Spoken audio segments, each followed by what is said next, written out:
ब्रह्मा, विष्णु, महेश, स्वयंभू मनु का काल। हालांकि ब्रह्मा, विष्णु और महेश की कथा को शिव के भक्तों ने शिव को आधार बनाकर लिखा, तो विष्णु के भक्तों ने विष्णु को आधार बनाकर।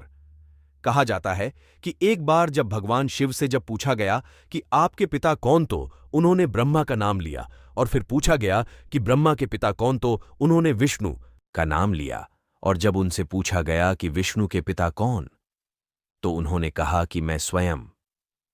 जब सब कुछ प्रलय के कारण नष्ट हो गया, तो धरती लाखों वर्ष तक अंधकार में रही। फिर सूखी धरती पर जलावृष्टि हुई, और यह धरती पूर्ण रूप से जल से भर गई। संपूर्ण धरती जलमग्न हो गई। जल में भगवान विष्णु की उत्पत्ति हुई। जब उन्होंने आंखें खोलीं, तो नेत्रों से सूर्य की और हृदय से चंद्रमा की उत्पत्ति हुई। जल से विष्णु की उत्पत्ति होने के कारण उन्हें हिरण्याभ भी कहते हैं। हिरण्य अर्थात जल और नाभ अर्थात नाभि, यानी जल की नाभि। इस नाभि से कमल की उत्पत्ति हुई, और कमल जब जल के ऊपर खिला तो उसमें से ब्रह्मा की उत्पत्ति हुई। फिर उनके माथे से ही एक ज्योतिर्लिंग प्रकट हुआ, जो टूटकर जब बिखरा तो उसमें से महेश की उत्पत्ति हुई। दोनों ने पूछा, मैं कौन हूं?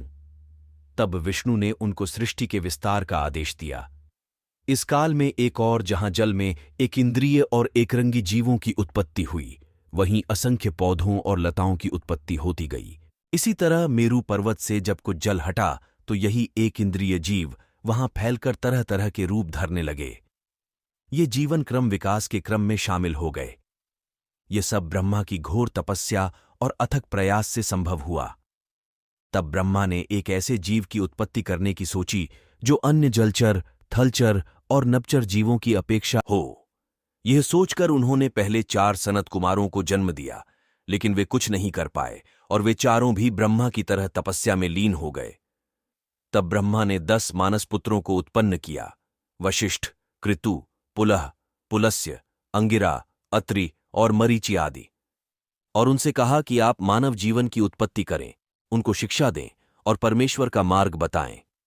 बहुत काल तक जब ये आर्षि तपस्या में ही लीन रहे, तो यह देखकर स्वयं ब्रह्मा ने मानव रूप में स्वयंभू मनु और स्त्री रूप में शतरूपा को जन्म दिया। उन्होंने तब उन दोनों से मानव जाति के विस्तार का आदेश दिया और कहा कि आप सभी धर्मसम्मत वेदवाणी का ज्ञान दें। वेद ईश्वर की वाणी है। इस वाणी को सर्वप्रथम 4 क्रमशः ऋषियों ने सुना। 1 अग्नि, 2 वायु, 3 अंगे और 4 आदित्य। परंपरागत रूप से इस ज्ञान को स्वयंभू मनु ने अपने कुल के लोगों को सुनाया, फिर स्वरोचिष, फिर औत्तमी, फिर तामस मनु, फिर रैवत और फिर चाक्षुष मनु ने इस ज्ञान को अपने कुल और समाज के लोगों को सुनाया। बाद में इस ज्ञान को वैवस्वत मनु ने अपने पुत्रों को दिया। इस तरह परंपरा से प्राप्त यह ज्ञान श्री कृष्ण तक पहुंचा।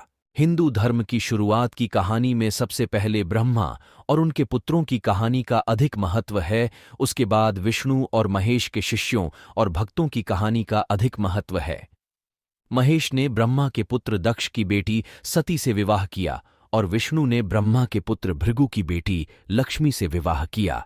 इस तरह ब्रह्मा, विष्णु और महेश ने संपूर्ण धरती पर देव, दैत्य, दानव, राक्षस, मानव, किन्नर, वानर, नाग, मल्ल आदि हजारों तरह के जीवों की रचना की। उल्लेखनीय है कि स्वयंभू मनु के कुल में भगवान ऋषभदेव हुए। ऋषभदेव स्वयंभू मनु से 5वीं पीढ़ी में इस क्रम में हुए। स्वयंभू मनु, प्रियव्रत, अग्निघ्र, नाभि और फिर आर्षभ।